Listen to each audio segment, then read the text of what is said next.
Hello, all, and welcome to another episode of Lunches with Punches, episode 6, Yes. or saves, as it's said. And we have a nice little show for you today. We're chomping at the bit to get to this episode, but let's get the pleasantries out of the way. I am Drew, and with me here is the guy who started this shiznit. It's me, Joe Punches. I was trying to do my as we're gonna get to it, my Nikki face. I was like, Yeah, we can't be Nikki. Nikki's only no, Nikki. no. Like Her that. face was That's first. how she does that is nothing short of amazing. But yeah, people, we are gonna talk about a movie that just came out that is, I'm not even gonna lie, it's flooding everyone's timeline. It It's is. flooding Facebook, Instagram, TikTok. You know it's flooding TikTok. Yeah, the memes are already I already made one on I TikTok.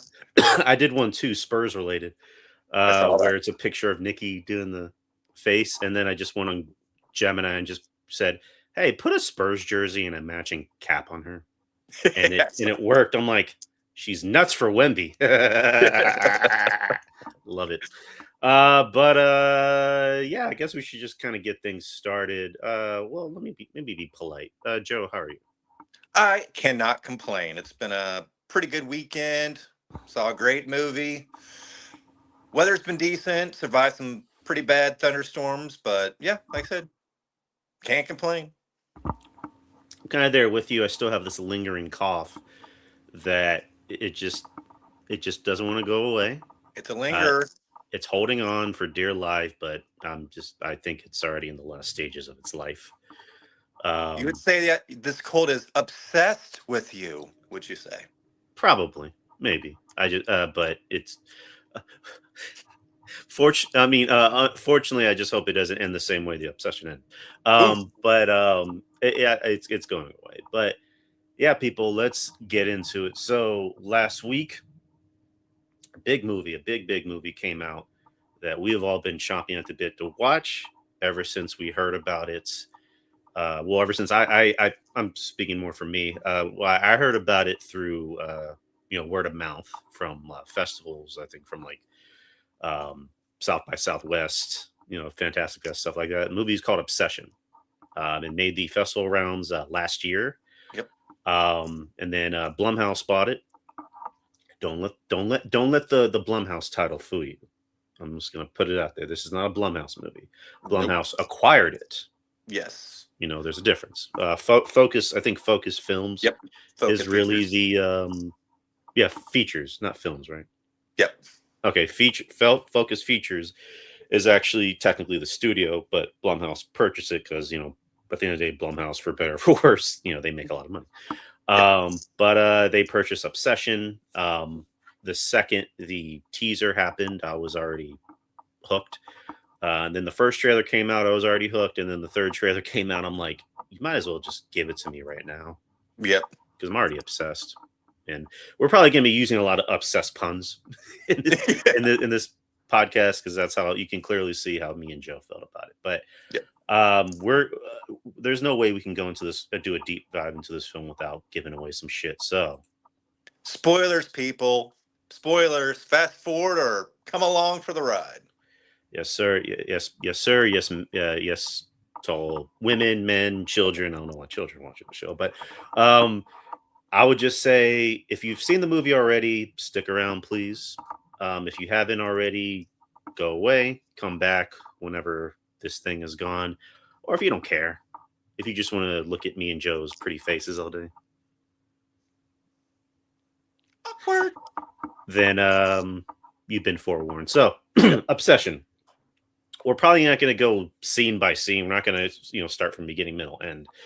Just mainly just what worked with this film, and also maybe some little things that did work because there were two things that I was just like maybe you could have cut that out and it would have been perfect the way it was, but not enough to make me hate the movie.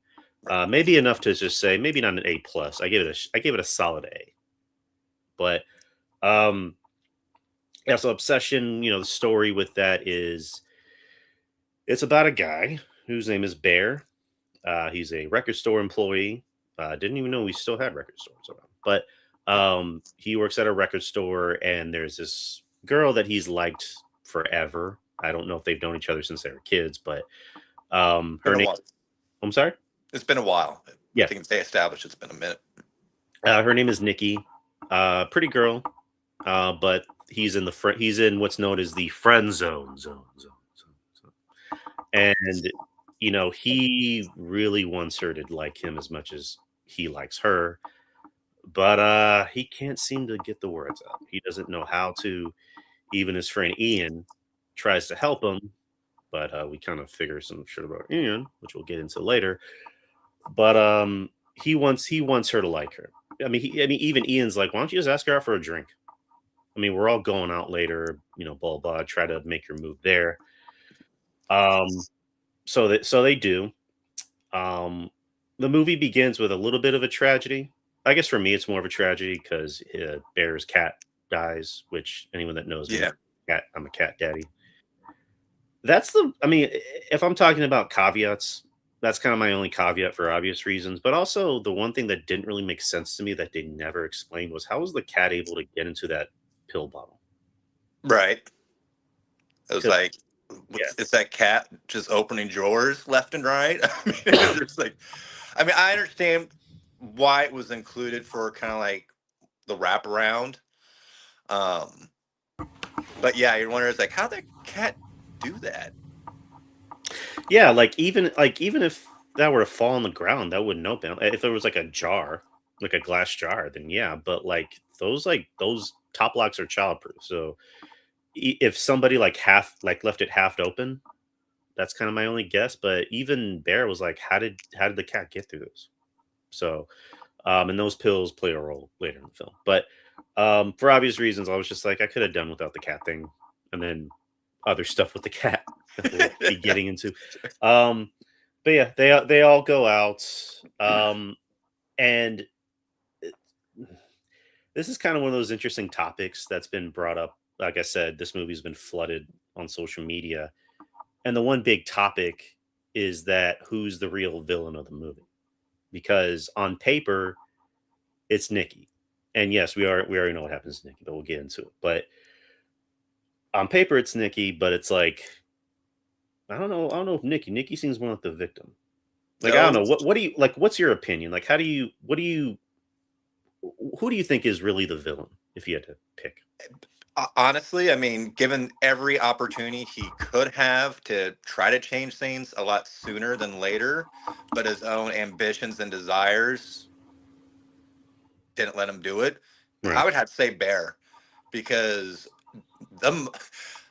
Tell you what, we'll get into it, but after that first night, red flag sirens should have been going off. Like maybe this was a mistake, and then he should have been trying to figure out how to fix this ASAP instead of the last 10 or 15 minutes of the movie. So Right. I'm gonna say Bear because again, he had all the warning signs, but he wanted his own desires, his own needs and wants to overshadow the fact that what he did was kind of fucked up.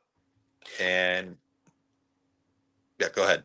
No, I'm agreeing with you. Bear is wholeheartedly the villain of this film because just again, like you said, he every fucking scene that happened, he's just there like not bothered by it. And then even when he has a chance to fix it, he still doesn't want to fix it. Right. So I mean, like the beginning, like when he got the one Wish Willow because he wanted to buy a necklace because she lost her necklace, and he goes to like one of those like I guess gag gift stores where it's just like, oh, wear this necklace because it represents strong strength or Yeah, whatever. I'd say like it was a spiritual store or something like. Yeah. Oh, I think we lost Joe. Joseph. Oh, I'm here. Okay. All right. But yeah, he's about to buy this diamond Oh, necklace, and then he goes, "Oh, she would hate that." I'm here. And then he sees this, what do you call it? This stand of one wish willows, and I think Joe's frozen for the time being. Okay. Now I get to add Joe again. Sorry about that. Hold on. Let me remove the other Joe. Ooh, hello. Hello. Can you hear Hello. me? Can you hear me? I cannot hear you, Drew. Ah, crap. Lovely that this does this. Hello. Can you Hello? hear me? Can you hear me? Hold on, give me Can you hear me? Can you hear me now? I can hear you. I cannot hear you. Hold on, let me sign back out and I'll come right back in. Sorry about that, folks. Yeah. That's just how technology works, people. But like I was mentioning with Bear, Bear goes into one of those whatchamacallit, those like fancy, not fancy, but like those like stores that sell you like like seance stores, diamonds or whatever, that they're supposed to give you strength and whatever the fuck. Hello, All right, can you hear me now? I can hear you. Okay, I think it pulled my Bluetooth headphones that are close by, so I don't know what the heck was going on there. So But we're we're good. good. We're good. All right. So like I was getting into, Bear sees the one Wish Willow and thinks of it as like, oh, this is a gag gift. I can give it to Nikki. She'll think it's funny. He buys it, and of course, the employee there is being super fucking like vague about it because she's like, Right. yeah, people like these. People buy these all the time, and he's like, they don't actually work, do they? And then she was just like, don't be mad. You never know. And so they hang out. Um, whatchamacallit, Bear takes Nikki home. Nikki's pretty much telling Bear how saying that, I can only tell you certain things because you're my friend. I've known you for years. And by the way, I'm putting in my 2 weeks. And then the film does a really good job at giving you little subtle clues. And it makes you think back to, oh, maybe that's why she's doing that. And we'll get to that pretty soon. Yeah. But and then she also says things like, Bear, if I had feelings for anyone, I'd tell you. Right. And kind of making it very clear that even before we kind of found out what we did, is that Nikki didn't really like Bear that way. No, she didn't. And there's that one moment too where she comes back and she's like, do you like me? Like, she's giving him that opportunity. It's like, we need to face this like right now because I'm going to be leaving. And he still doesn't. It's just like that timidness of his, which we saw in the very beginning of the movie. He just can't seem to shake, like it's like a barrier for him. And like, she's giving him an out to sit there and say, hey, if you like me, now's the time to tell me, or that's going to be it. Yeah. And it's, again, pretty obvious. They make everything pretty obvious, but at the same time, they don't like hold your hand and say, Right. okay, here's what this really means. Like, they give you little subtle clues that make sense. So she walks away, and then he pulls out the one Wish Willow, and it plays this like really creepy music. And then he breaks it, before he says, I wish Nikki loved me more than anyone in the whole world. Which, so then that happens, and then it cuts to Nikki, at her porch with that silhouette, which one of the, and right from then is when like those wonderful shots start happening in the movie. Just the shadowing, and where you can see her, but you really can't see her. No, I thought this movie was shot really well, especially with the silhouette scenes with Nikki. Just to kind of skip ahead a little bit, there is that scene where Nikki shows up at Bear's door and covered in silhouette. I mean, I shouldn't say covered in silhouette, but she was all silhouetted, and you just see her eyes. Like, you just see the glaring from her eyes, and she's just moving around saying, "I know you like me, Bear." And another thing about this movie is that not jump scare heavy, no jump scares at all. They rely on multiple things. They rely on tension, the claustrophobia, because I think you mentioned claustrophobia. Yeah, just because. Reason I say it because a lot of the shots were tight. Like the scene in the restaurant, the scene at the house party. Again, we're gonna be jumping around a little bit, but everything, and then just even inside Bear's house, everything just felt tight. There wasn't a whole lot of open space, and when you have that building tension, you got really uncomfortable, really gosh dang quick, and that's Mhm. another thing I loved about it. Even like a scene with like somebody in the restroom, and you're just hearing out, you're seeing Bear's reaction to hearing everything that's going on. Like those were scary. Yeah, And I also liked how the director forced you to look in the back and use atmosphere yep. to where you're just like, where is she? Is she lurking somewhere? Um, even the music, like the score, I thought was amazing because the score was unsettling because it was not unsettling, if that makes sense. Or I guess Yes, let me rephrase it. It was unsettling because it was too settling. Because we agree. they would play this really like heartwarming score during really uncomfortable scenes. Yes. Like, there's a scene involving two people sitting in a car, which we'll get into. And I'm just like, this isn't gonna end well. No, my face was exactly like that. I was like, "Oh no." Like, I'm just like, no, no, no, no, no, no, no, no. This is way too heartwarming, and then it happens, and you're just like, so. Anyways, just to kind of go a little bit back. So Nikki is now in love with Bear the way he wants, Unbearably in love. unbearably. A lot of puns, people. Yes. Um, and then it cuts to this montage of them just doing cute couple things, cooking and being happy. All the while, their friends are just looking at them like what the hell. I gotta say, I mean, I like the other actors. Obviously, Nikki was great. Yes. Indy Never Ready? She was great. Michael Johnston was great. The rest of the cast was good. The Yep. actor who played Ian and the actor who played Sarah, I thought they were really good too. And then Yeah, Andy Rick. he's Good. yeah, I was gonna say Andy Andy Richter, and just like he's there working at the record store. I was like, oh, that's interesting.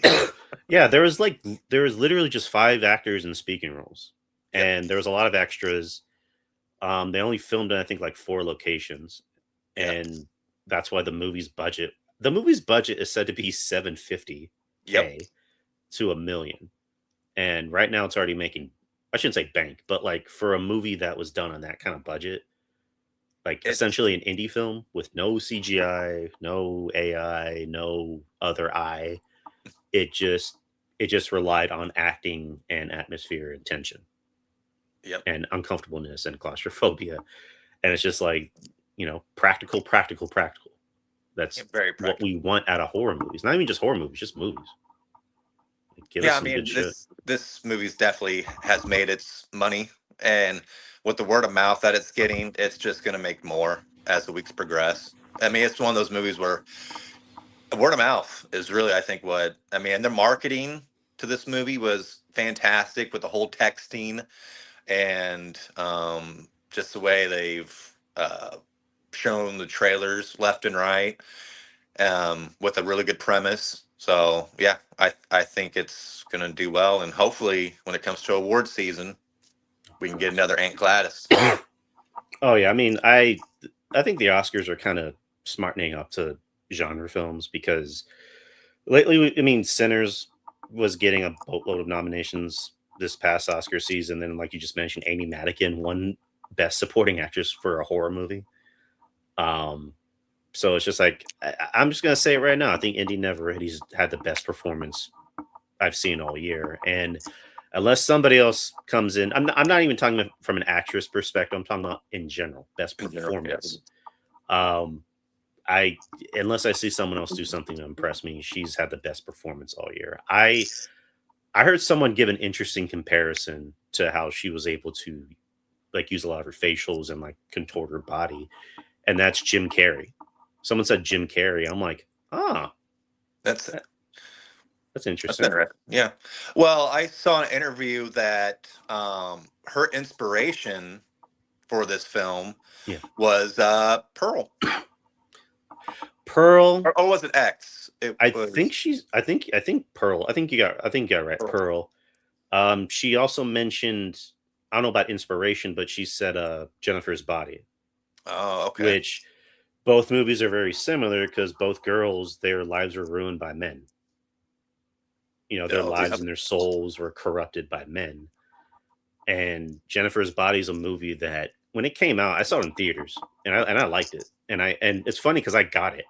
I understood what they were trying to say, but most people looked at it as like, oh, she's just playing a hot girl killing boys. I'm like, Yeah. you're not getting it. And then decades later, people are like, oh, we get it. Yeah. They're like, oh, we get it now. So go ahead. But what I want to say, I want to go back to that, back to Obsession, to that first night after he makes the wish, and where he's not really for sure what's going on. He's just like, oh, you're drunk. You've had too much. He's like, you should probably just go home. And then she's doing that really great back and forth where you're like, okay, is this possessed Nikki or is this the real Nikki acting the way she's acting right now? Because she's confusing him, she's confusing us as the audience. And then like you get to this first scene at his house Hmm. where she kisses him and then she has that freak out. I was gonna ask you, so like whenever those scenes would happen, where all of a sudden she would just like go crazy and just like be like, ah, did you take that as like that was the real her coming out? Uh, yeah, we can get into that right now for a bit, but because I have a lot of theories, I've down a lot of rabbit holes, because this is a movie I want to see again to catch the things I missed the first time, Oh, and same. I think we will catch more things the second time, but yeah, I do think in those moments, even though they're far and few in between and very fleeting when they do happen, I think that is the real Nikki coming out.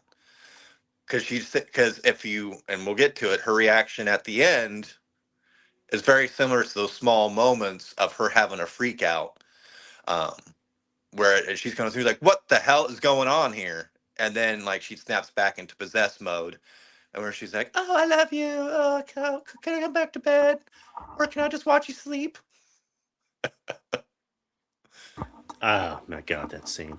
But yeah, so after the lovely montage and everything, there's the famous scene at the restaurant, which has become the ultimate meme on Yep. social media right now, where they're talking, they're being cutesy, and then she, says, I love you so so so so so so So, so so, so much. much.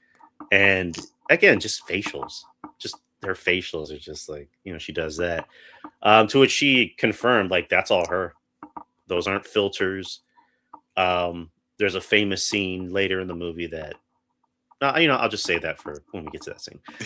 But um, they're talking, and he's talking about wanting to be a chef, and it's a cutesy scene. Like if you walked into this scene not knowing what this movie's about, you'd be like, oh, it's a nice little date movie, and then you're Yeah, like, but it goes horribly wrong. it does. So then Nikki, not Nikki, Bear gets a call from Ian, who confirms to her, oh, so how she said her dad was dying. So her dad's actually alive and well. He's been going to work every day. Oh, and by the way, Sarah told me that they were talking about you, and Nikki only sees you as a brother. Like she doesn't see you that way. So I don't know what the hell she's pulling. And again, just a good shot of Bear on the phone. All of a sudden, you just see Nikki walking in the back, like, again, good shots of that where you're just like, where's this lady at? So then Bear walks back and they're talking, and then Bear goes, is your dad really dying?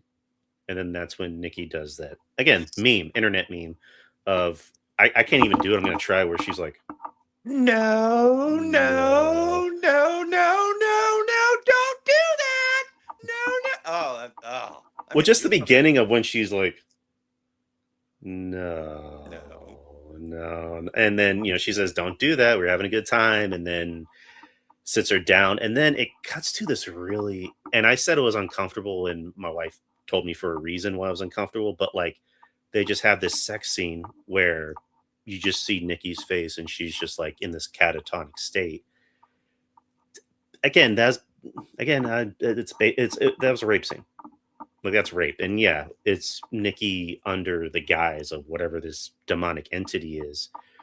And yes, I mean, you want to say she gave consent, but again, she was under the influence of something. So that was uncomfortable. That do you know out of all the scenes, I would say that was probably one of the most uncomfortable Right. to Because watch.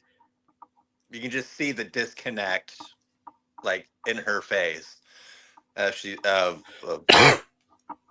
yeah, the whatever's possessing her has no intimacy in her face whatsoever.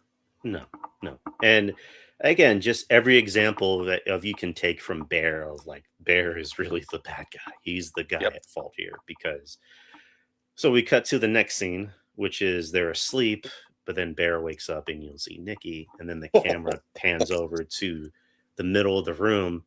And this is one of those movies that's good to see with an audience because you hear people just talking, and I just hear someone go, "Oh, now no, that bitch is standing in the corner." I legit heard someone say that, and yes, it was a black guy. People, I sorry, I had to do the act, I had to do the voice, but that's what he said. And then I just hear, "I'm just watching you sleep, Bear." So creepy.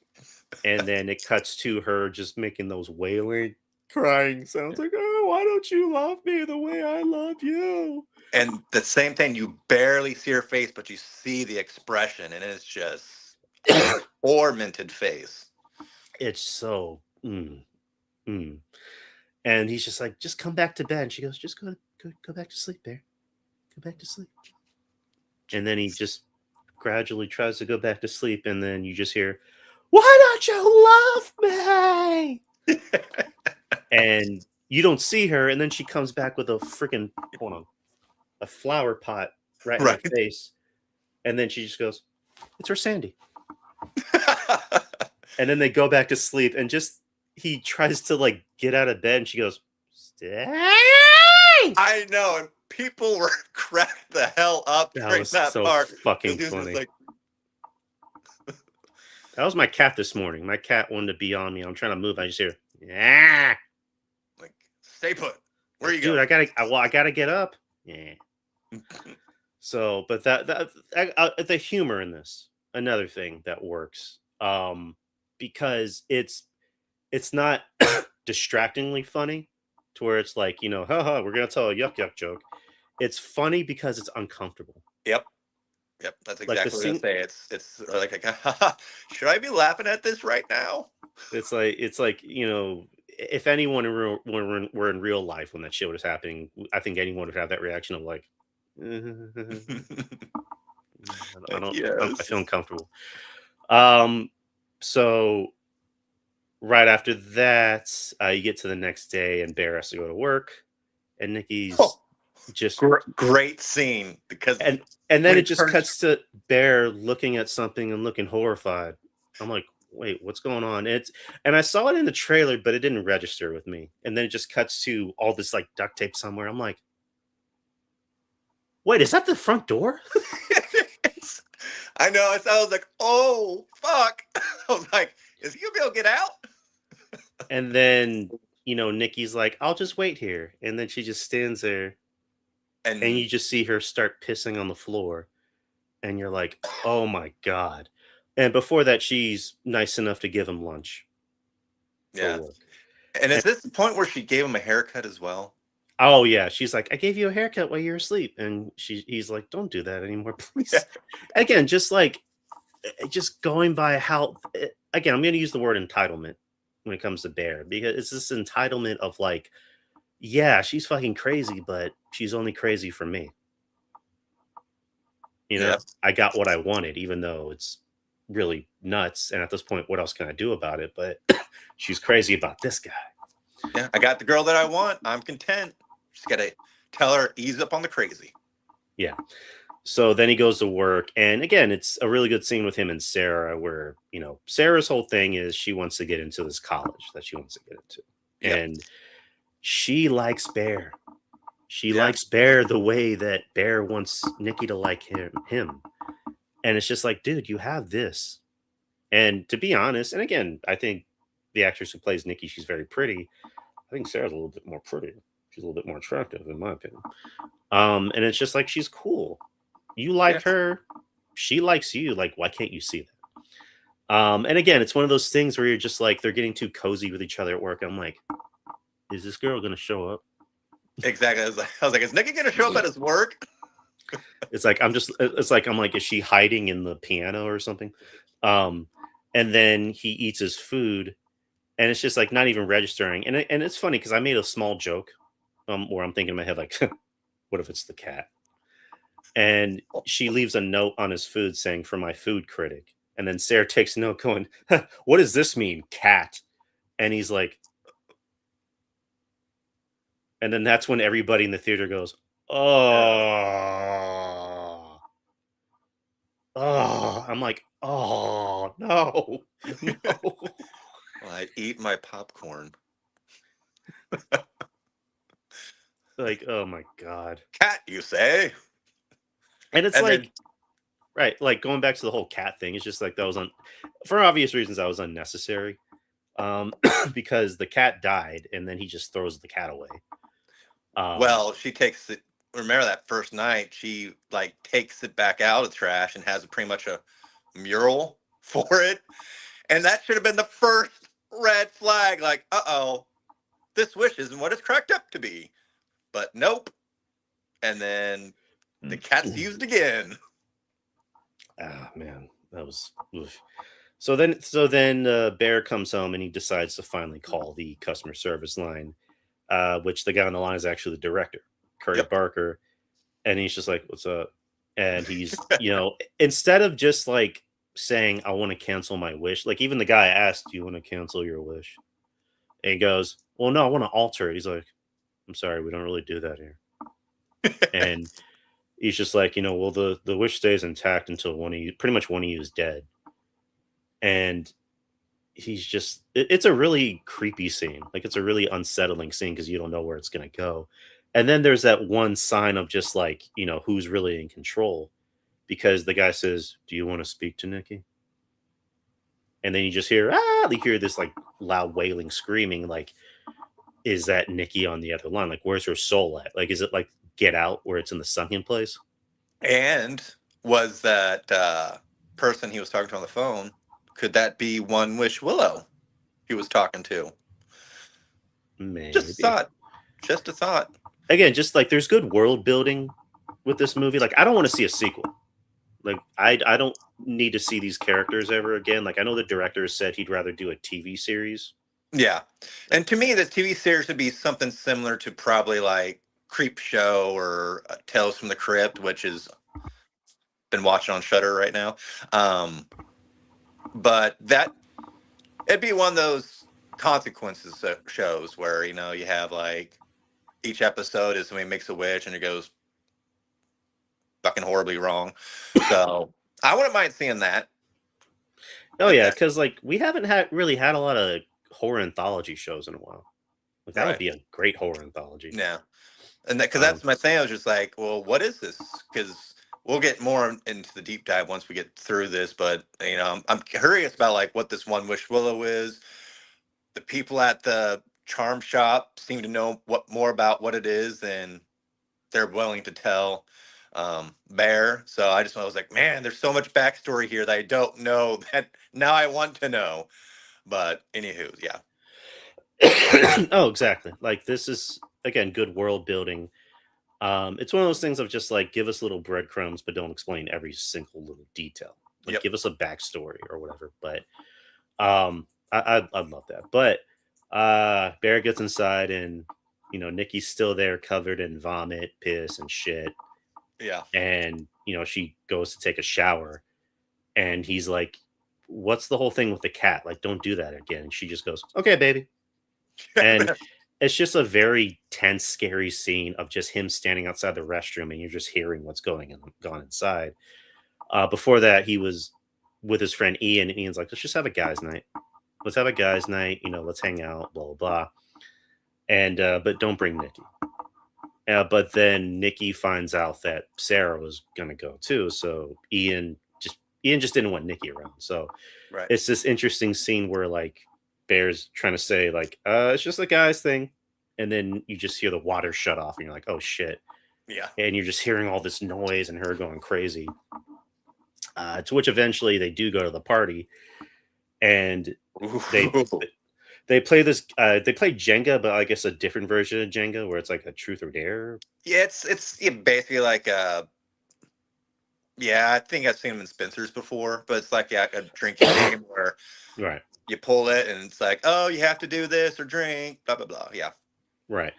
So you get to Nikki, and her, I guess hers is to tell this like story that she's around, because she mentions earlier in their film to Bear, like, I'm writing a story. And he goes, "Oh, what is it, romance?" And she goes, "No, it's something else. Like, there's a difference between romance and this." And she tells this weird incest love story, Yeah, it's so awkward. which kind of is a little bit on the nose, because Nikki only really thought of Bear as a brother. Yep. And I guess it is kind of, and it's one of those many examples in the film of, like, is this the real Nikki talking? Like, is this her trying to tell her story of, like, I'm in hell? Like, can someone save me? All right, someone's knocking my door. So yeah, she tells her story. Then you get to Bear, and his is kiss the person to the left of you, and it's Sarah. And then you just see Nikki stand up, And that face. and then the camera cuts to her, and she's doing this, and it's one of those things of just like, why is that unsettling? Because it was funny for 3 seconds, and you're like, she's still doing it. Okay. Yep. To which, again, going back to Indy Never Ready, like, there was a video of her and the director and the actor at like a convention, deal for the movie, and someone in the audience asked her, "Hey, you know that frowny face you make?" And before she can even finish her question, the actress just does it, and everyone just goes, "Oh, damn!" She goes, "That was me. Like, all those faces are me," and it was just the director going, "Hold it, hold it, hold it, Hold it. hold it." So, and then Nikki goes to Sarah and just drags her chair, And, and then sits next to Barry. and And everybody at this house party. I mean, it's like it was quiet at that house party. It was quiet in the theater. I mean, everybody was just like, "What the hell is gonna happen here now?" right. And again, another example of, the real Nikki coming out, because she kisses Bear, and all of a sudden she freaks out and goes, "Ah!" And she takes a beer bottle, smashes it, and just like starts pretty much Ugh. trying to kill herself.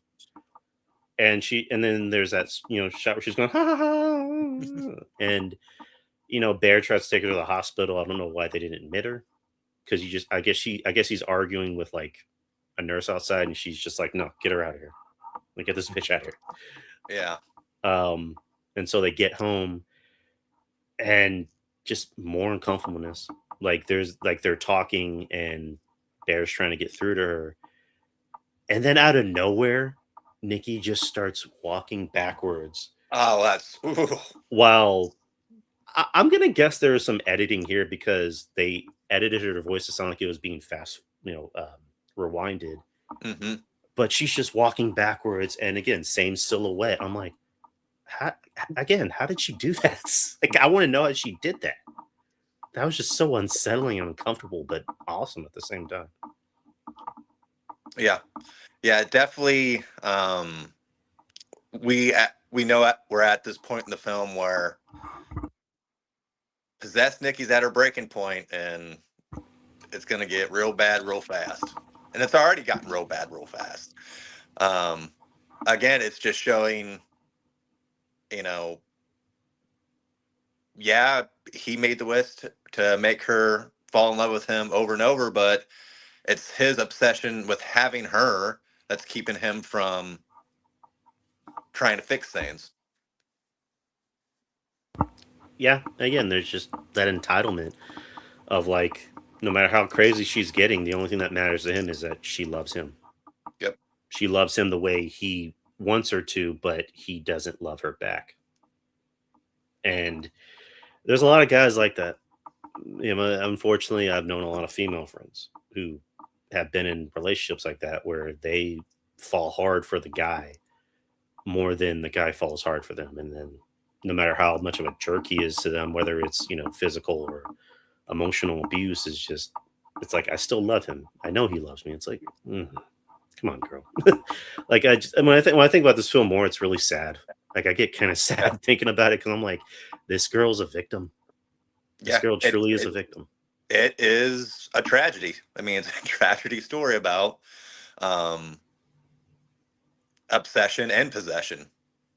Possessing someone's, you know, right to free will, and um, love who they want to love, and when sometimes when somebody doesn't get that, they're gonna cross that line and to make sure that person is theirs, whether it's physical, mental, sexual. I mean, they're gonna do whatever they can to get who they want. Exactly. And then it cuts to I think to me the saddest part in the film, because you see Bear asleep and he's on the phone, or Sarah's texting him saying like, "We need to meet up. Like, let's meet up down the park, or I show up to your house." And it's just like, oh, that would have made things worse, which it already got worse. But he leaves, and all of a sudden you hear, "Bear, she's asleep now. Please kill me." And that's the real Nikki talking. Yep. I'd rather be dead right now than go through this. And then that's when Bear gives that one line, which kind of solidifies the kind of guy he is, where he goes, "What would be so bad about being with me?" Yeah, it's that's oh, that was again, they're adding like little elements you normally don't typically see in horror movies. Like that Right, right there is like it's kind of similar to like a breakup part in like a romance movie right. where he's hearing the real her, and then he's like rebuttaling it. And he's like, what's so bad? Like why don't wouldn't you want to be with me?" Type of scenario. And it's just you're like, "Oh, this is sad." And then a few minutes later, it's not sad anymore. No. So we cut to Bear meeting up with Sarah in her car in the park. And again, that was the most tension filled scene for me because I'm like, where is this bitch go? Where is Nikki? She's somewhere. She's got to be somewhere. And they're just talking. They're having this heart to heart. And that's when Sarah brings up, "Hey, I never want to tell you this, but Ian and Nikki used to hook up back in the day, and it wasn't romantic. Like they were straight up effing." Yep. And that kind of makes you think, is that why Nikki put in her 2 weeks so she didn't have to deal with Ian anymore? Maybe. And then also kind of shows you the kind of friend that Ian is, because Ian's trying to tell Bear to shoot your shot, but in his mind he's thinking like, it's You not don't going to got it. work. She already got with me. She's not going to get with Yeah. you. So they're just talking, and she's like, "I got my letter." And she's like, "I don't know if I should open it." And he goes, "I'll open it for you." I'm like, and then pretty soon, smash! Yep. Nikki just smashes through the window with a brick. And again, the fact that she had all this time to do this in like a span of 2 seconds, like she smashes her head into a brick on her steering wheel, and it's happening so fast that you're like, no, no, Yeah. Yeah. It's quick and it is violent. They. brutal. It's like the freaking Simpsons. Stop it. She's already dead. Yep. And Bear is just so in shock that he doesn't know how to react. And then Nikki, with her hair covering her face, is like, "It's okay, baby. This is what you wanted, right?" Yeah, and now and she sees how terrified he is, and then she comes. She's like, oh baby, no, let me come take care of you." Like, this is all your fault. Don't forget, this is all Yes. your fault. But because this is what you wanted, I'll take care of this. And then Nikki disposes of the body. Then Bear goes back to the store to. It's one of those funny, like not haha funny scenes, but like he sees this new guy working, and he's like, "I brought a one Wish Willow here. Like, where you have it?" And the guy's like, "I don't know What? what you're talking about." And then he goes, "I'm kidding. They're right there." And he's like, "Dude, why the fuck would you sell these things here? Like, fuck you." And the guy's like, "No, fuck you. Like, just buy another one and give it to somebody else and tell them to undo your wish or whatever the fuck." And that's another thing I do like about this movie is that they at least explain the rules. Yes, because as I'm watching, which I'm sure you probably had maybe the same thought as you're watching this, you're like, why doesn't he just go back to the shop and unwish it? And Yeah. but then you realize, like, when he goes back, like, oh, it's not going to work out that way. You got to give it to somebody else, and they got to undo the wish for you. And you're like, oh, okay, that makes sense now. But Yeah. still, Usually, Bear should have did that after the first fucking night. He should have went back to the shop. again, entitlement. He had Yep. that entitlement about him until everything finally went awry. He's like, okay, maybe I need to change some things. But um, yeah, like any usually in a horror, this usually works in horror movies. Anytime they introduce a plot device, it's always like, why don't they just do this? Right. And that's why most other horror movies aren't as good. Whereas in this one, they at least explain the rules. Like once we get to a point, you're like, oh, that makes sense because he buys another one and then he tries to change it, but it's not breaking because he already made a wish. So Yep. then he goes to Ian's house and tells him like, you need to make a wish, like undo my wish. And Ian, of course, Ian's a non-believer because he doesn't really care. And he goes, I wish for $1 billion. And then the ceiling Cracked rains up $1 when that billion. happened. I was like, oh my God. I mean, Of I want $1 course. billion. That'd be dope. But and the whole time you just see this look of loss and despair on Bear's face, like, you fucking asshole. So then you get to the climax of the scene, you get home, you just see the whole room like with this like dinner, and then you see the TV with like videos of Bear sleeping, and you also see Sarah's dead body, Oof. Yep. naked dead body, and then it cuts to Nikki, who I guess made herself look like Sarah. Yep. She has like the same chest tattoo, and I think she even like used her hair. And you know, she's just pretty much like, "Why don't you love me?" Like she's yelling it, and then she gets on top of Bear, goes, "Scream it, scream it! I love you!" But first, let me go to the restroom. And then he goes to the restroom and tries to kill himself. He tries to, take the pills that were taken in the beginning of the movie, or actually, no, he tries to shoot himself, and then he realized, no, that's too easy. So he tries to take the pills, but then tries to regurgitate them because, again, it's just showing the kind of guy he is that he's really entitled. He's basically a pussy. That's Yep. gonna put it out right there. He's a pussy. But then you hear Nikki talking in the back, going, I think we should break up, babe." And all of a sudden, you hear the sound of the One Wish Willow playing, and then Barry's attitude changes, comes out, and they start, embracing and kissing. And then the or actually no. So let me say that last part. They embrace and kiss, but then Barry succumbs to the drugs, and Nikki's like, no, no, no, no. And then she takes the gun, and all of a sudden, because Barry's dead, the wish is no longer inactive. So now she's the real Nikki. And then she sees everything that's going on, and she just lets out this wail. Not even a scream or a cry, It's but a a wail. wail. Which, Yeah. Another thing that happened is when it was in that tense moment, Ian shows up and be like, "Hey, dude, I think this thing works. I got $1 billion." And then I didn't like that. I was like, okay, he didn't really need to show up at the end, but I Yeah. guess, I mean, if you want to just wrap Right. up everybody's storyline, I mean, guess Yeah, that's that what was you kind of gotta do. my caveat. I'm like, horror characters doing stupid things for the sake of doing stupid things. Like, dude, he was there when you had $1 billion. Like, why'd you need to show up at the exact worst time? But Which I have a theory on that, which we can get to once we're wrap this up. okay. So then she's wailing, and then the camera pans over to the One Wish Willow that Bear bought, and it was broken. So it kind of tells you that Nikki wished that Bear loved her as much as she loves Yep. him. And then the camera is like turning upside down, Which and was then a it great goes. shot. Loved it. It goes to the TV, showing the credits. All the while you hear Nikki in the back wailing, and that's how the movie ends. Yeah, ends in tragedy. Freaky Nikki will return for Doomsday. You saw that? Yeah, I thought that was. I saw somebody post. I was like, I gotta share this. Is true. I was like, that's great. Hey, Doom can't handle all that. Not even the Avengers can handle that. But that was our spoiler review for Obsession. Like I said, I think I might just clip this particular review and put it on the Clips channel. But what did you guys think? Anyone watching either on Twitter or Facebook or YouTube? Put your thoughts down below. Let us know what you think. Yep.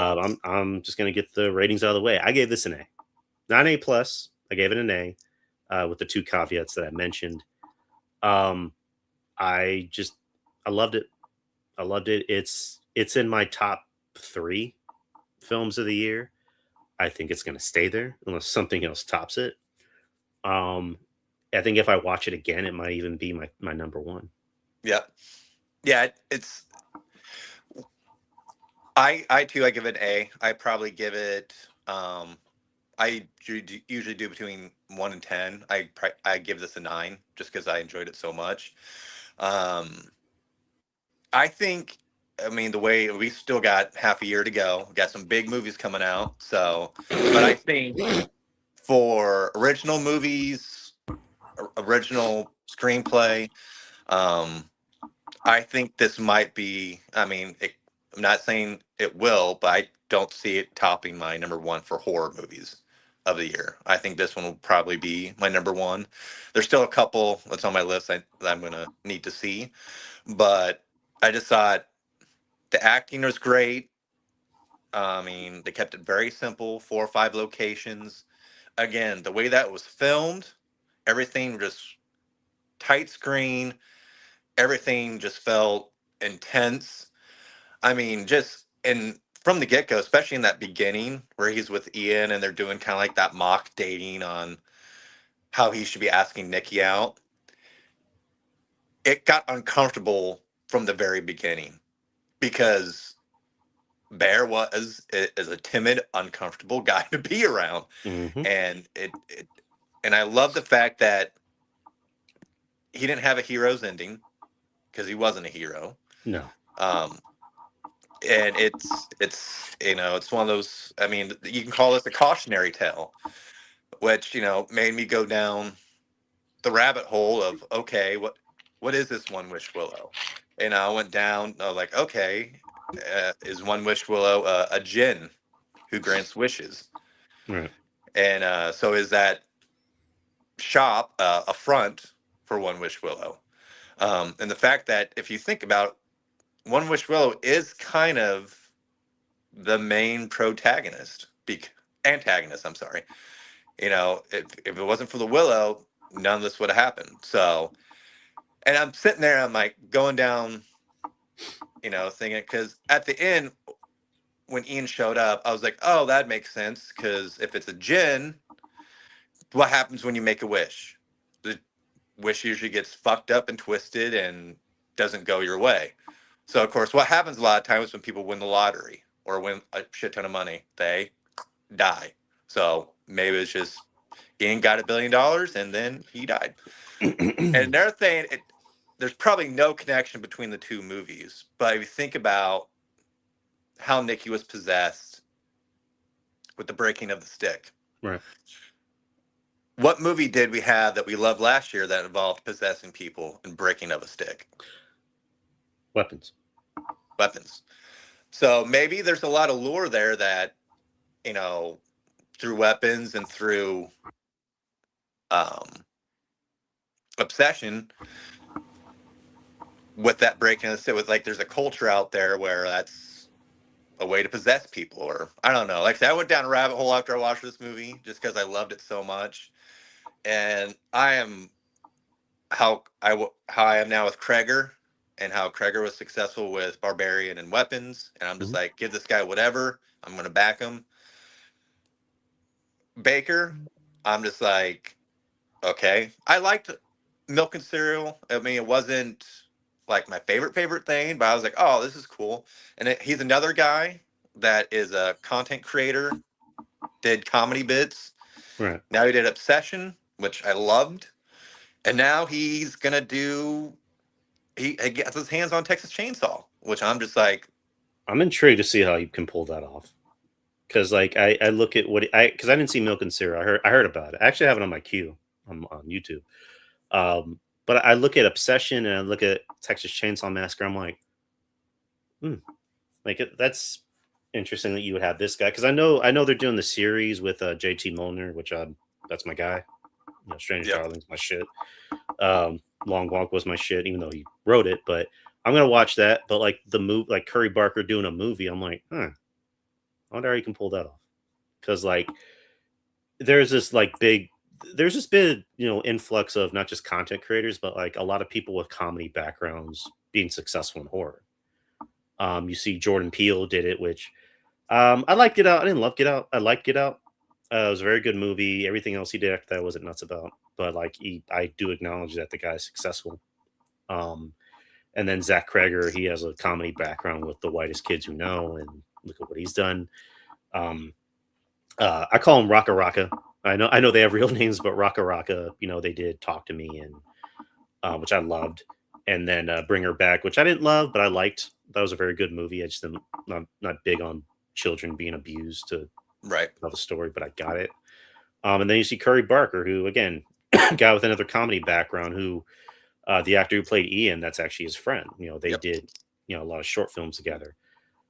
So I mean, this guy already has movies lined up besides Chainsaw. He's doing a movie with Aaron Paul Yep. called Oh No, They're Ghosts, where they play these ghost hunters, but they're scam artists, and then they meet an actual ghost, and then they're like, oh shit, which is basically the Warrens.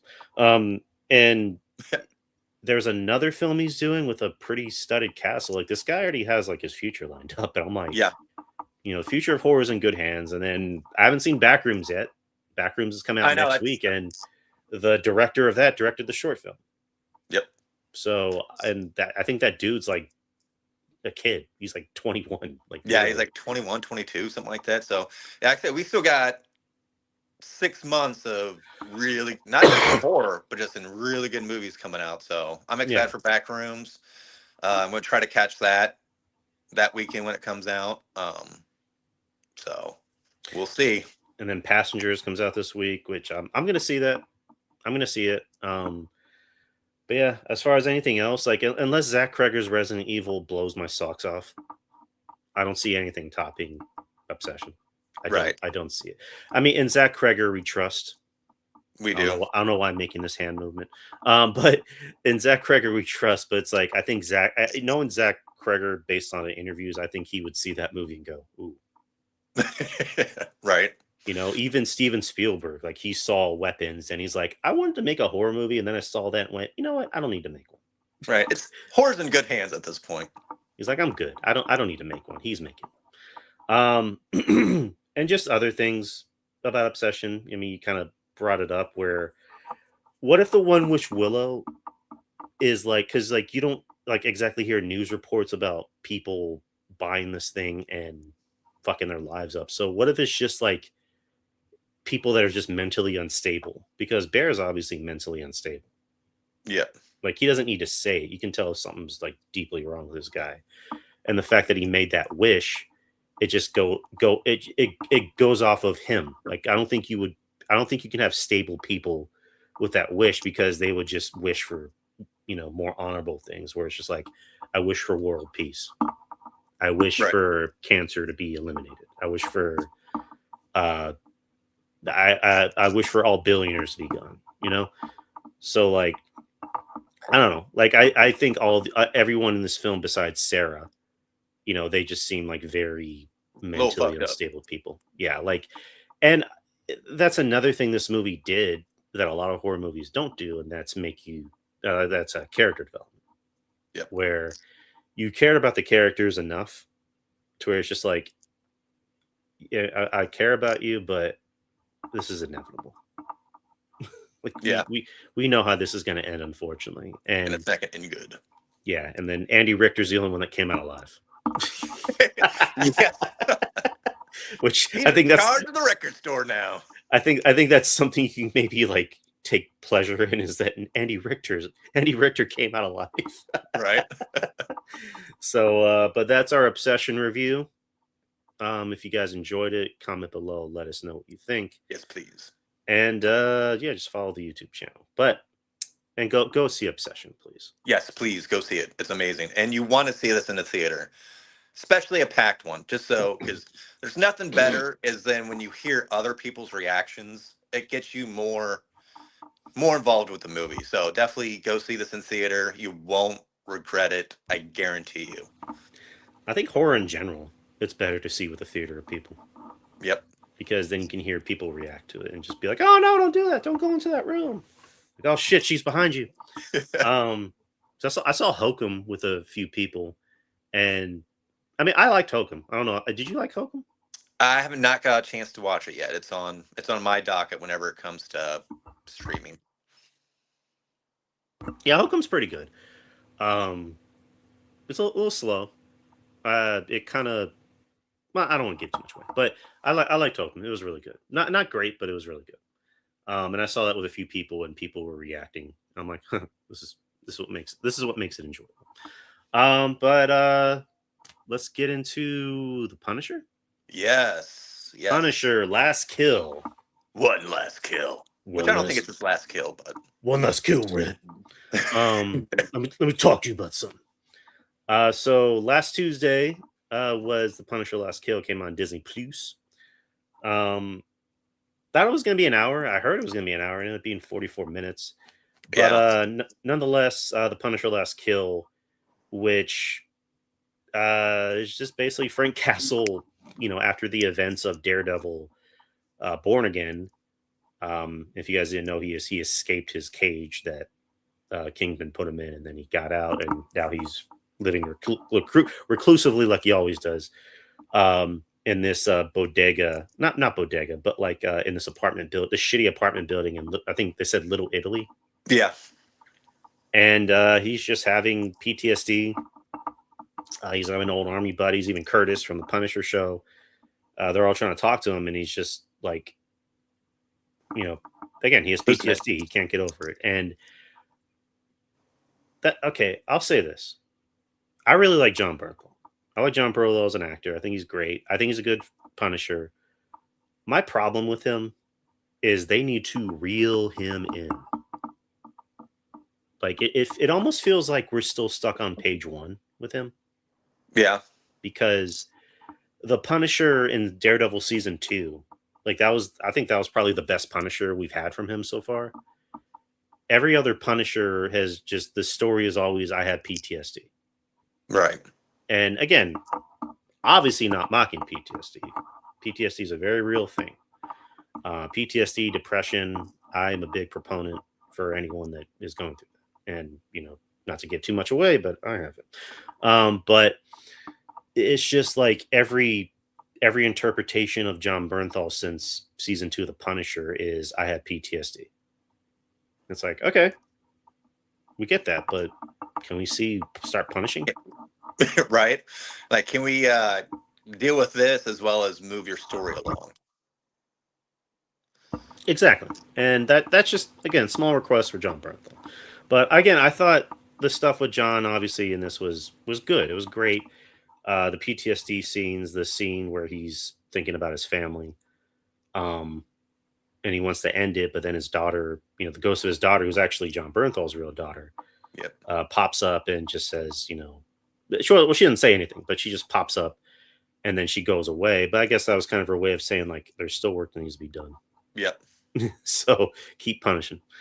All the while, Little Italy's going to shit because the Punisher killed the Nucci family. Yep. Which, I guess through all their faults, they still kept the neighborhood together. Yeah. And yep. So the Punisher, he's going home, and all of a sudden Judith Light shows up, and she's Ma Nucci with her bodyguard Barry. Wink. Yep. And she's just giving her villain speech, which again, one of those things like I don't like, where it's just like, why doesn't the Punisher just kill her? Yeah, I was like, what's stopping him? But then you're like, oh wait, he doesn't have his, spoiler alert, he doesn't have his guns right now. Yeah, true. I mean, he can still kill her. He can just like strangle her. Let me tell you something, bitch. And then she just says straight up, like, you killed my family, you killed my husband, you killed my 3 boys. And it's just like, well, they're all shitty people. Like, she even says about one of them, it's like, he was a good policeman, all the while he's like deep dicking this random girl. And then her other son, he lit up a room everywhere he goes. And the Punisher kills him, and then you get to her son. He's like, I don't care what those news reporters said. I don't think he touched any of those kids. I'm like, in other words, he did. Yeah. And then the Punisher just curb stomps his ass. So then she says, I opened up a bounty on you. And at 6:47, that's when my world ended. So at 6:47, like this is when your world's ending. I'm doing the punishing now. Whoa. So I'm like, oh, that's pretty cool. So then, Frank Castle, he gets back to his apartment building, and then he sees I guess the ghost. Well, she's not dead, but like the entity of Karen, Yep. who's just like, pretty much this is all your fault. Like you didn't even want to be a dad. You didn't even want to be home. And then that's when everybody just starts fucking up the apartment building, and then Frank gets set on fire, and then that's when Punisher mode kicks in. It's like, oh, and then he just starts killing everybody.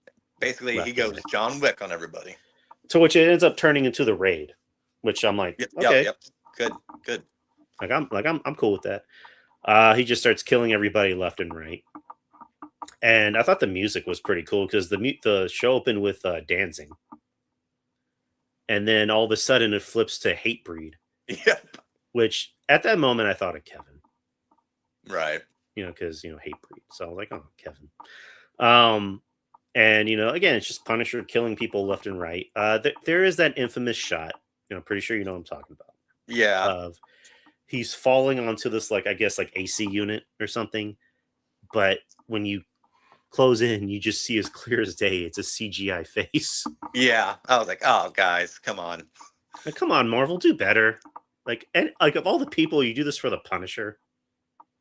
Yeah, I like how they try to backtrack. Like, look, you see, it was real. He was really falling. It just we CGI'd his face on the stunt double. I'm like, yeah, but you could have done better, guys. Yeah, exactly. Yeah, the kills are fine. I mean, the show's fine enough. I mean, it's not a show; it's a series. But my two biggest caveats is one, it does a good job at setting up I guess a future series because it looks like it's setting up Welcome Back Frank, which I'm happy about. But it doesn't really set up Brand New Day. No, and it didn't really connect the end of season 1 of Born Again. Like it just, and that's one of the biggest issues I had with this special presentation. Is that this felt like episode 2 of what should have been an 8-episode season of Punisher. Oh, that's good analogy. I'm just like, because I know they filmed this around the same time they were filming Brand New Day. Yeah. Which obviously that makes sense why they would do that. So I just felt like they want to rush. Like, hey, we don't want to do a full season because they probably didn't have time to do a full season. They're just like, hey, let's just throw something together where we can kind of connect Daredevil to Spider-Man. We'll have Punisher. But I was like, okay, where's the connection between you're going to do that, but where's the connection between Daredevil and Spider-Man? You left that part out. That's why, to me, this felt like episode 2 of an 8-episode season of Punisher. But they're just like, hey, we're just going to give you one. Which I do think they're probably going to set up a new season of Punisher. Because Bernthal definitely wants to do it. Definitely since looks like they're giving him creative control. Right. Which again, to what you said earlier, he needs to be ringed in a little bit. Yeah. Kind of do more punishing and building his story arc.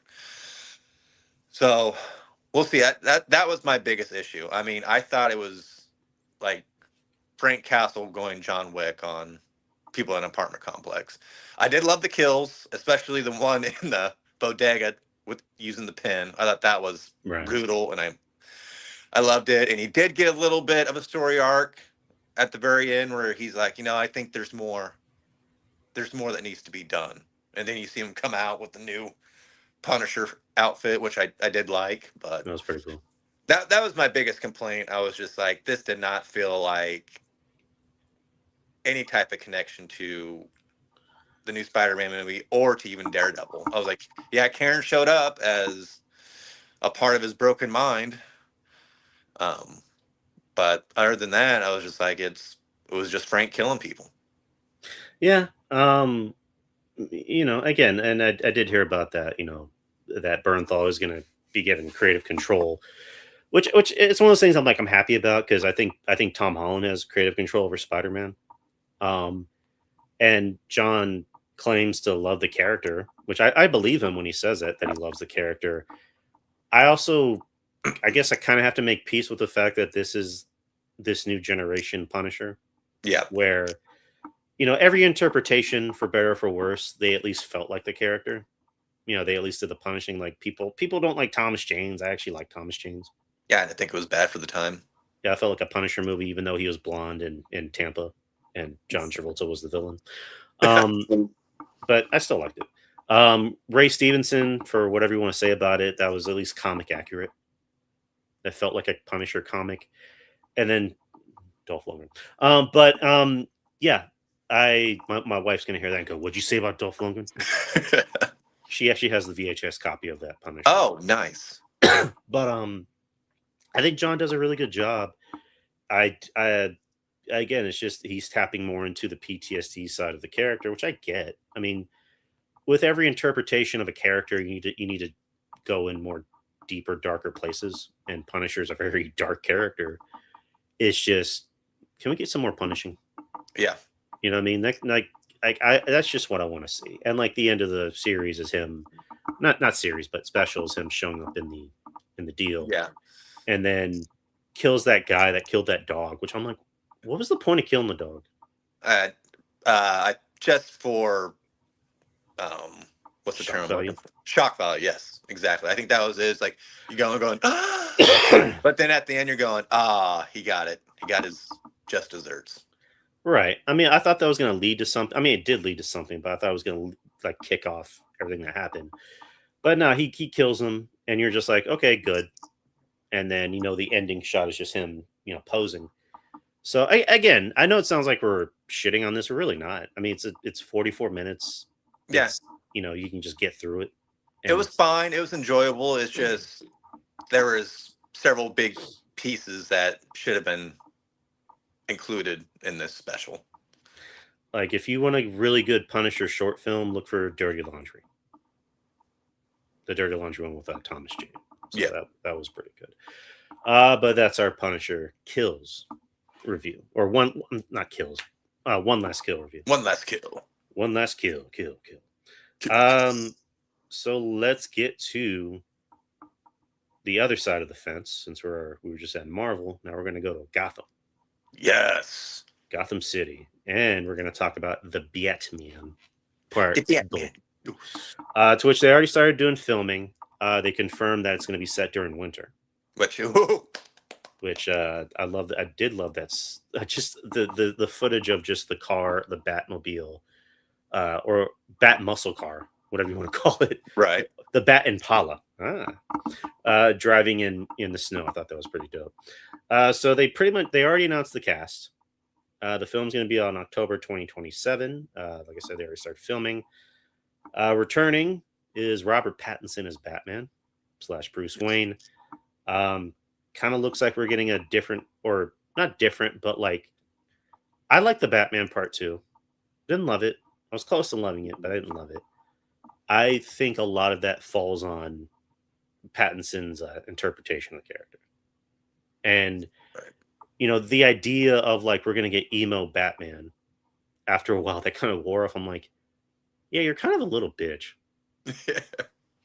Like, that's kind of how it came off. Like, and I get it. This is probably the most detective, Batman we've seen probably ever. So yeah. I dug that. And I also liked how they at least hammered home his psyche of, I saw my parents die in front of me. Like, that's got to fuck anyone up. Like, no amount of money in the world can fix that. Right. And I think the only time they ever really touched base on that was with Kilmer. Right. And they didn't do it with Bale or anyone else, but Pattinson, I appreciated that they did that. It's just after a while he just came off as unlikable, and I get why, because it's like he's so driven by vengeance that he just shuts out the rest of the world. He treats Alfred like shit.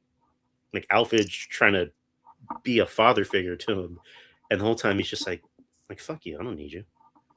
Yeah, he definitely embraces because you didn't really see this a whole lot in the other Batmans, where they embraced more of Bruce Wayne as the flamboyant, showing off his money. I mean, you had that from Affleck's Batman to Keaton's to especially Christian Bale. They really just like, hey, I have all this money. I'll buy this hotel. I was like, I don't, where Pattinson's, and again, this is supposed to be like year one, year two, Hmm. where he's more of a recluse. He's more about like, I need to take out these bad guys. I need to bring justice to this city that because this city took away my parents, so I need to do right. And so my hope is in the progression in the sequel, he starts embracing more of, hey, I'm Bruce motherfucking Wayne. I have this money. He's like, I got to be able to sit there and separate myself from my like his real identity is Batman. That's really who he is. Hmm. Bruce Wayne is the facade.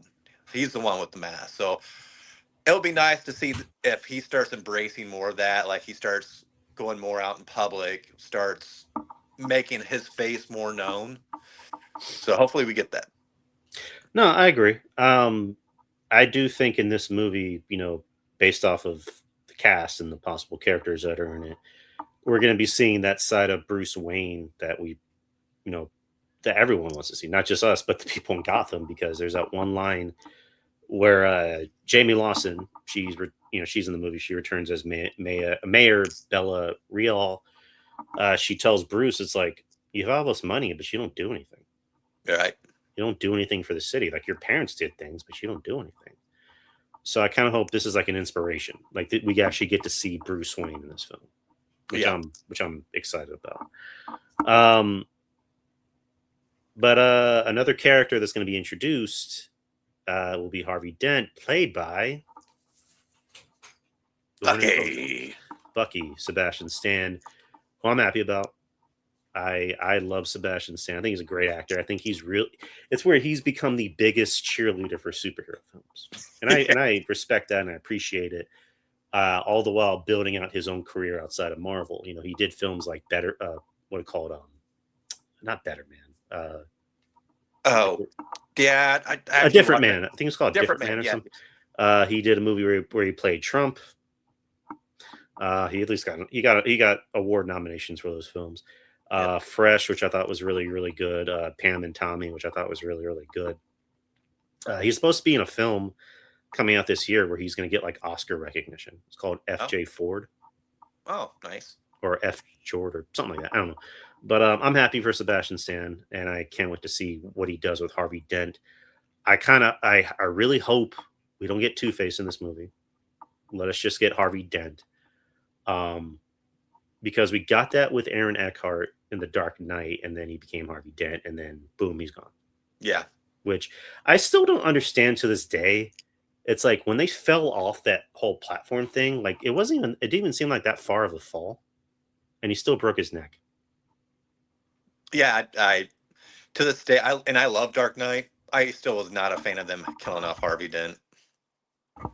I Yeah, thought it was I think you could have kept him on, like in no. my opinion, um, yeah, I don't I hope we don't get Two-Face in this movie. It's just Harvey Dent, and kind of like with The Dark Knight, that's what inspires Bruce. Like he sees Harvey Dent, and they form this friendship Yep. because Harvey Dent is really trying to fix Gotham. He's trying to be the White Knight of Gotham that he knows he can never be, but just do it a little better than how Dark Knight did it.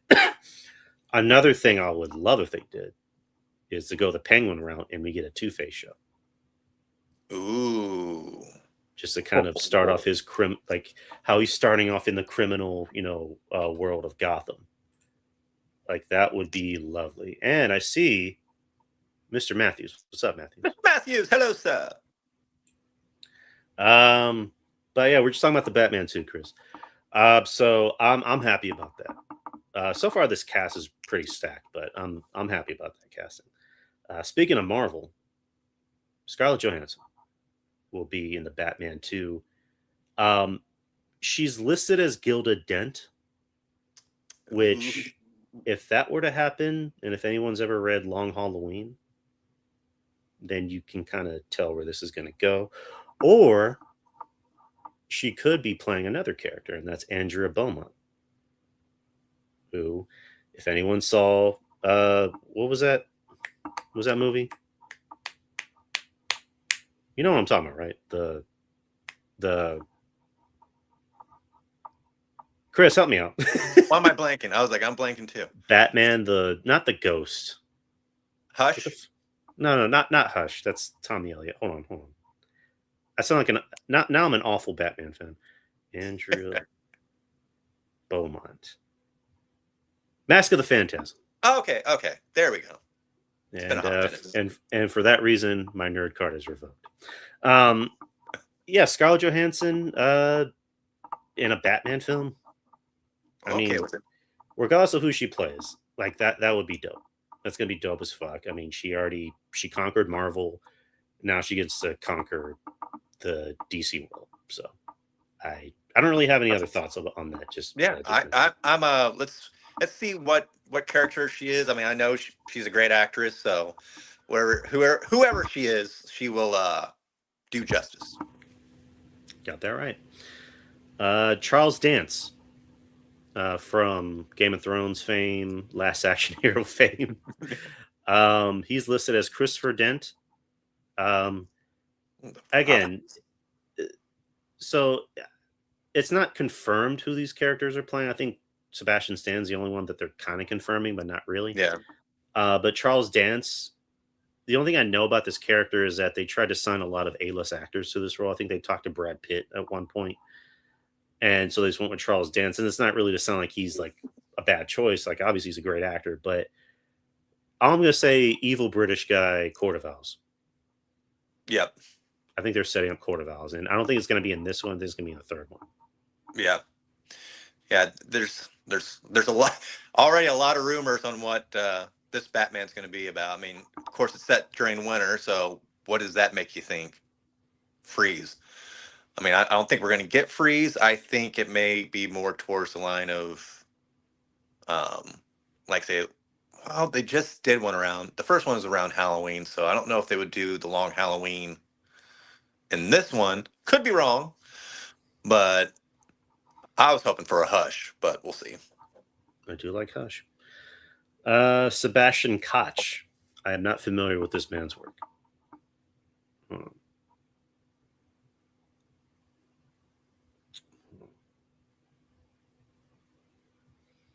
All right, he's a German actor.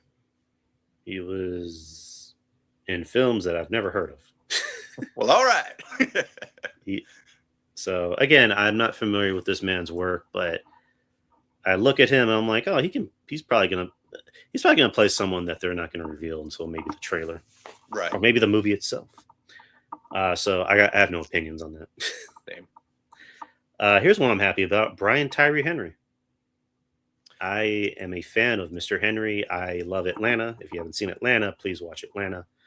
He was in a few other things. He was in The Eternals, which, for the problems I had with that film, I thought he was one of the better parts of the film. I'm going to go ahead and say he's playing Bullock. Oh, okay. Just the idea of him and Jeffrey Wright acting together. It'll be great. That'd be the best shit to see. Andy Serkis will be returning as Alfred, which again, it's Andy Serkis. Love him. Yeah, I'm fine with it. I thought he was fine as Alfred. Yeah, I thought he was fine too. Just I want more. I want more out of his Alfred than what we got in the first one. Right. A lot more. Colin Farrell will be returning as the Penguin, but is said to be in a small capacity. I'm fine with that. Yeah. Give me more Colin Farrell. Jeffrey Wright I just mentioned as Jim Gordon. He'll be back. Again, it's Jeffrey Wright. He's one of the best living actors today. I thought he did a good job as Gordon. Yeah, I thought so too. Like him and Pattinson played really well off each other, especially when they're sitting there trying to solve the Riddler's clues, and I thought they worked really well together. So, just that one scene with Colin Farrell where they're trying to say what is la rata mean? He's like, am I the only one who knows his Espanol, fellas? La Rata, That's such a great scene. world's greatest detectives. Oh, great moment right there. Oh man, he's great. Jamie Lawson will be back as Mayor Bella Real. She was just in Sinners actually. She played Yep. yeah, she's good. But again, I see her and I go, she's one of my Storms. She can be Storm. Good pick. It's a good pick. But I'm glad she's in this. And returning as Officer Martinez to help Batman solve more crimes, Yes. Gil Perez Abraham. Yes, I'm excited for that. So, but that is the Batman 2, like I mentioned, October the 1st, 2027. It's already filming. And what else can we say but bring him on? Yeah. It'd be the first Batman, what was that, 2.5 hours? I believe so. I saw it in 4K, and I won't see the next one in 4K. That was rough. You mean like in theaters or like on your DVD? No, Or Blu-ray? not 4K, 4D. I saw it in 4D. And so, like, the entire time he was in the Batmobile, the seats are rocking back and forth, and I must have had one that was jankety because I was going, ow, my back. Yeah, I wouldn't do that shit because I used to work at a theme park that had a 4D theater, and those sucked. Yeah. It'd be like, oh, you're gonna get attacked by a snake, and it would just spray misty. You're like, get this shit off me. But yeah, the Batman 2. Yeah, I'm excited for it. They're already filming Superman, Man of Tomorrow. So we already know who's a part of that. The Lanterns trailer came out, which gave us a little bit more Green Lantern stuff. And this show is set in different time frames, which I think is kind of interesting because it's supposed to start off in 2016, and then it transitions into modern day. Also looks like it's set during like the early 2000s because they show a scene where you see a young Jon Stewart watching Hal Jordan on TV, and they had that line of saying, no fear, or was it no fear, or what are you afraid of, or something like that. Something like that, yeah. Which I thought is very telling, because we know how Sinestro works. He has the ring of fear. You get to see Kyle Chandler in the suit, which wait and see type thing. Yeah. Yeah, it looks fun. I mean, I'm gonna watch it regardless. I'm a little thrown off by the mature rating because I haven't read too many Green Lantern comics, but I do know the character is not R-rated. Yeah, it's Lanterns. I'm not, to be honest, I'm just not super excited. I'm still gonna watch it just because I'm intrigued by it. It's just one of those things where I'm just like, I hope it's good. That's all I can say is like, I just hope it's good. I mean, it should be good. I mean, because Aaron Pierre, he looks like Jon Stewart. Yep. That's kind of everybody's Green Lantern is Jon Stewart. Yep. I like Kyle Chandler. I think he's one of my favorite actors. Friday Night Lights was my shit. So Coach Taylor getting to play Hal Jordan, I think is pretty cool. I think he has the personality and the charm to play him. Right. Again, it's just that one thing of like, why does Green Lantern need to drop F-bombs? Like, right. Exactly. That doesn't make any sense. But all right, we'll just see how it plays out. Yeah. Aaron Pierre as Jon Stewart will return in Superman. I was gonna say Brand New Day. Man of Tomorrow.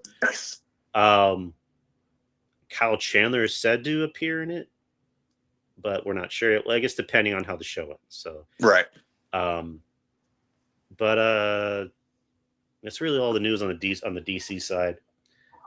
Don't really have any Marvel news at the moment, and it's really about it. Any like trailers that dropped that were of interest? Nothing's come to mind. I'm just trying to think if anything's popped up recently that's caught my attention. And no, I mean, just since I watched Obsession, that's all I've been obsessed about. Yeah. Oh, the series finale of The Boys. I heard that today. I heard. And I watched it before we started. I will just say, I thought it ended well. Okay. I thought it ended the way it needed to. My worry going in is like, how are they going to fit everything into an hour? Because it's an hour, and they did, and I thought it paid off well. Um, we are still getting boys stuff. There's going to be a Vought Rising show, which is a prequel to the boys set in the 50s, and we're getting Mr. Jensen Ackles back Yep. as Soldier Boy. To which they released the final episode of the boys in theaters, and anyone that stayed behind, they got to see a teaser for Vought Rising. So I thought that was pretty cool. Cool. They're also doing a Boys Mexico, which Huh. is set after the events of the series finale, and Diego Luna and Gael Garcia are producing. Interesting. So I like the fact that they're still keeping the world open because Right. they didn't just like. Well, I'm not going to give away spoilers, but they're still keeping the world open, which I think is really interesting because there's a lot of world building you can do with these characters. So I'm interested. But yeah, the boys' series finale, it ended the way it needed to. I thought each character got their best ending. And I thought this was a good show. I thought ending on season 5 is the right way to go because last season I thought I was seeing the cracks. I can kind of see. I was like, yeah, I think this show needs to kind of find a stopping point because Right. a lot of shows they tend to go on too long. Like as much as I love Supernatural, that went on too long. Yeah, there's some couple of seasons of Supernatural that's a little rough to get through. I personally think it should have ended at 10. That's just me. There's another show. I don't know if you watch it. From. It's on my list. I heard positives and negatives about the show. Like some people say it's amazing, other people say it's hard to get into, but it's on my list, and I have right now Apple TV, so I need to get on it and watch it. Well, it's on MGM. Oh, it's on MGM. Oh, okay, my bad. I thought it MGM was on Apple. Plus. Which another thing, surprisingly, if you have a VPN and you have HBO Max, switch your VPN to I think like the Czech Republic or something like that, and you can watch it on HBO Max. Wow. Or you can have illegal, services that I totally don't use to watch it. Don't raid my house, FBI, please.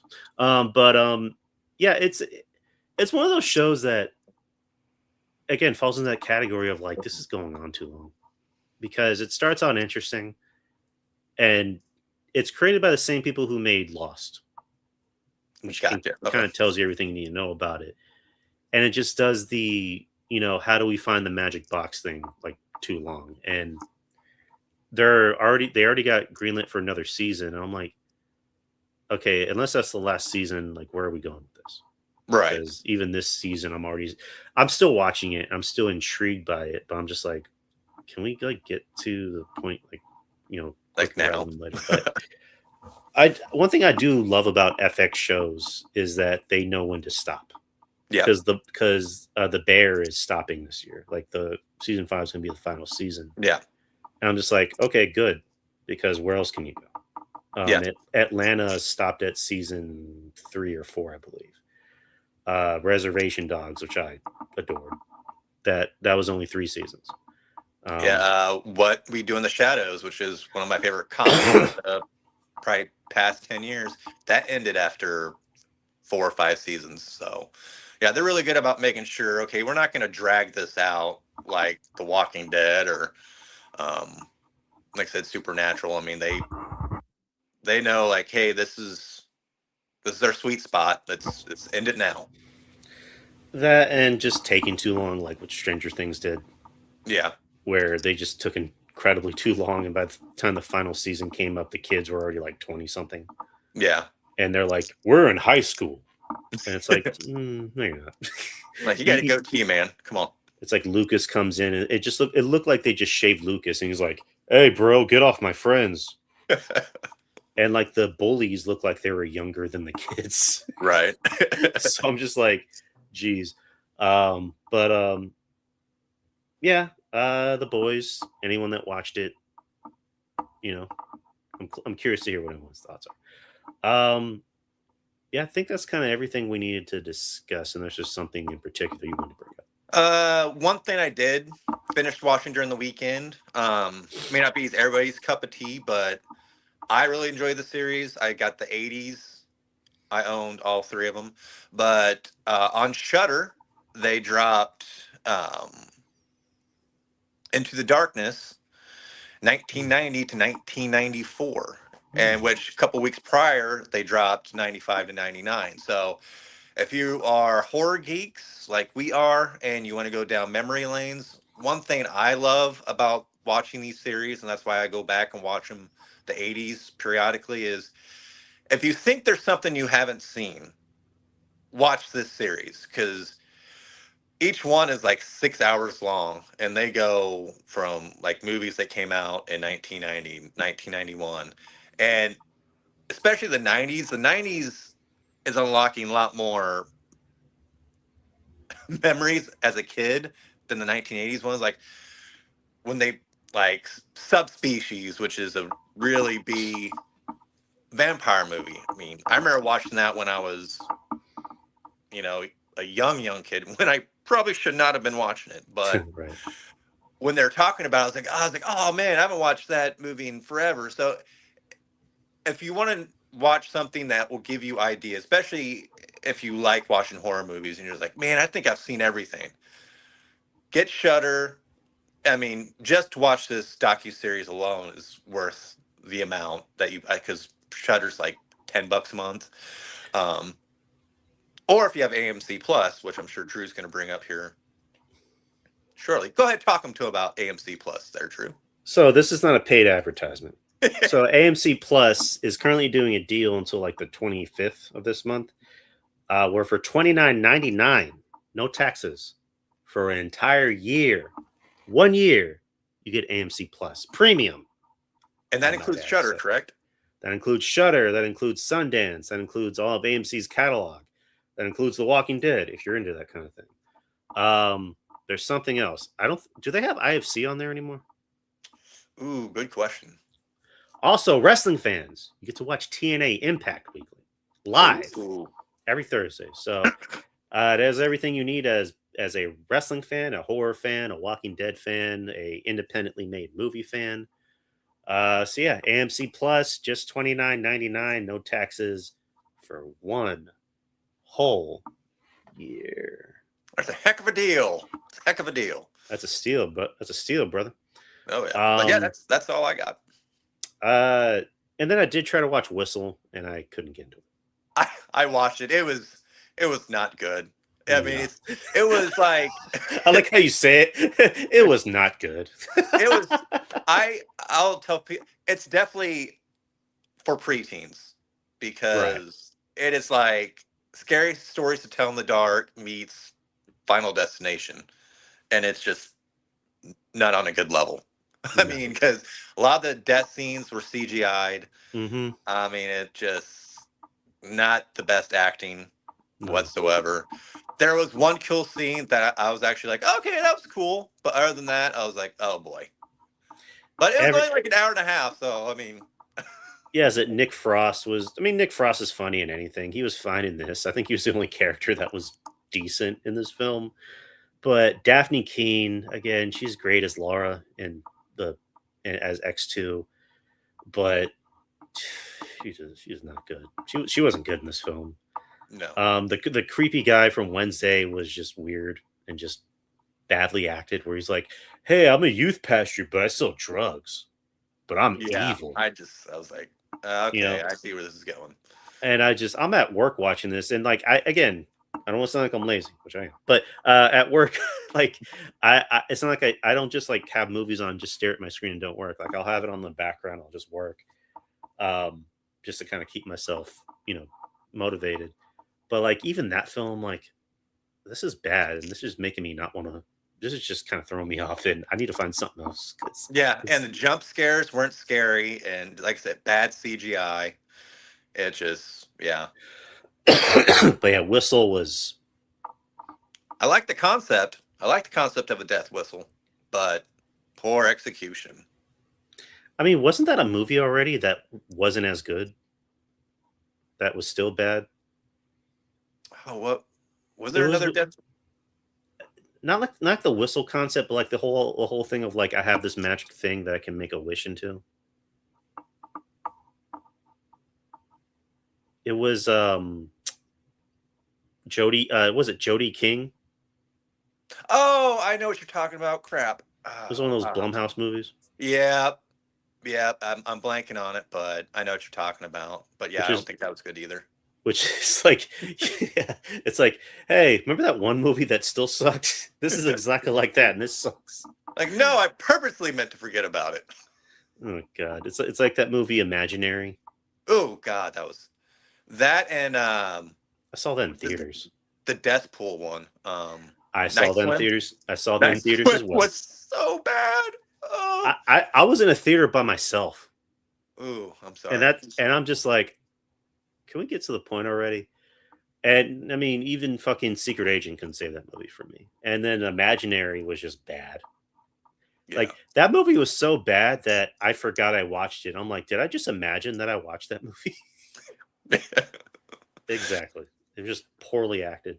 Yep. And there was a line in the movie where I yelled something and the audience started laughing Nice. because like it was like the bratty teenager being a bratty teenager. She's like, I don't like you. I don't want anything to do with you. I just yelled, well, fuck you then. And then the whole theater started laughing. And it was like a few people in like a small theater at 11 in the morning. Oh So wow.